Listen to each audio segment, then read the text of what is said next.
Rejoice, goblins! The winds of change have blown into our sails.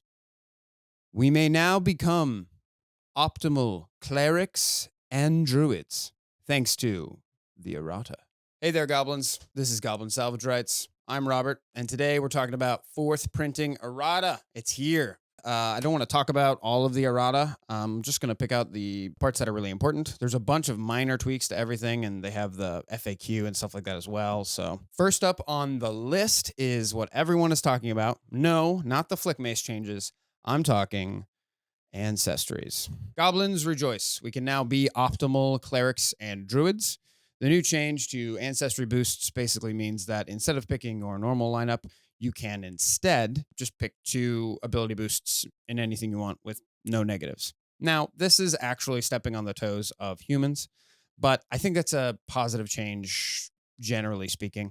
I normally ran into the issue of wanting to play an Ancestry class combination, but I was unable to because it didn't feel right. I got a negative. I could only have a maximum 16 in that class's main stat, and that just felt bad. So I think this change is overall a boon. Some people say that it might homogenize a lot of builds, but with the diversity of feats that are available to all the ancestries and classes, I really don't think we're going to see a diminishment of build choices. If anything, it adds more options because now people don't feel bad for taking an ancestry combination with a class. All in all, I think it's a positive for the game as a whole. It allows people to play what they want without having to feel bad. And there's also some pretty positive social ramifications for it too. I think Paizo was actually talked about in their blog, so I won't go over that. Churgeons got a pretty substantial buff, I want to say, to their ability to heal things whenever they want. They can now use their intelligence bonus for their medicine skill for everything, period, no stop. And that is, honestly, that's all they have, really. I mean, they can throw bombs, they can make stuff, but at the end of the day, their main job is to make healing potions and or potions with the healing trait, which is another addition.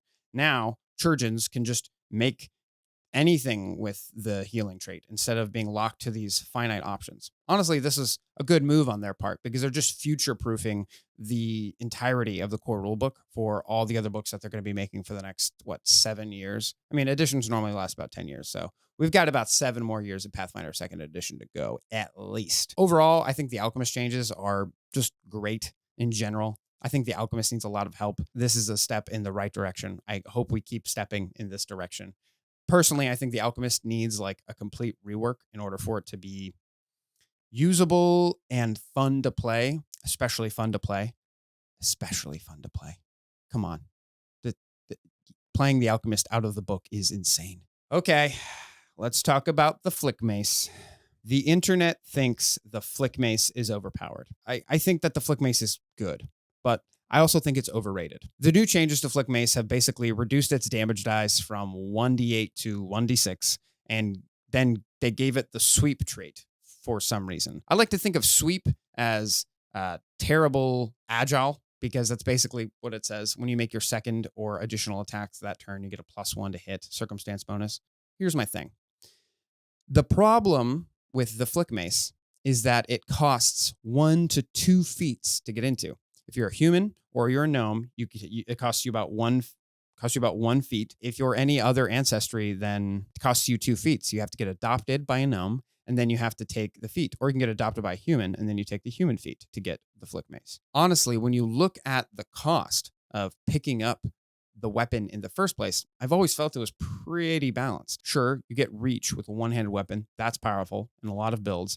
But is it worth toughness? Is it worth improved initiative? I don't know. A lot of people are really up in arms about the Flick Mace, and I think the controversy is frankly ridiculous. Innate spellcasting does not a spellcaster make. The FAQ says that spellcasters are spellcasting classes and not people who can cast spells.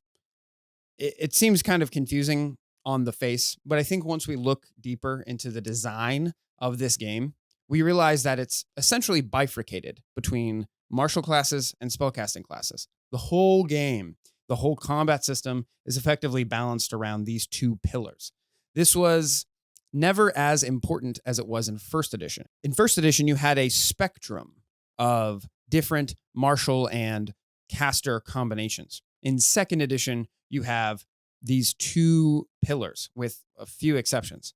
So I think that delineating what is a caster and what is not a caster has never been more important. Honestly, it's a nice change. It might impinge on some niche fringe builds, but at the end of the day, it makes sense in the cohesion of the way the game is balanced entirely. One of the things that Eric and I talked about that was a real big feel bad was the fact that the second you buy a book, oftentimes the printing is out of errata. You know, these erratas happen probably like once or twice every year. I mean, we're on our fourth printing in our third year of Pathfinder second edition. However, I would rather them balance the game than not do erratas or base erratas off new printing cycles, which in my opinion is pretty draconian. The entire game's system of income is tied to buying these books in a physical form. Obviously, there are PDFs. At the end of the day, people pay money for these bookie books. It's tough. I prefer the errata, and just to keep things in mind, print out a sheet of all the errata and let it go. But what do you think? Tell me in the comments. Let us know.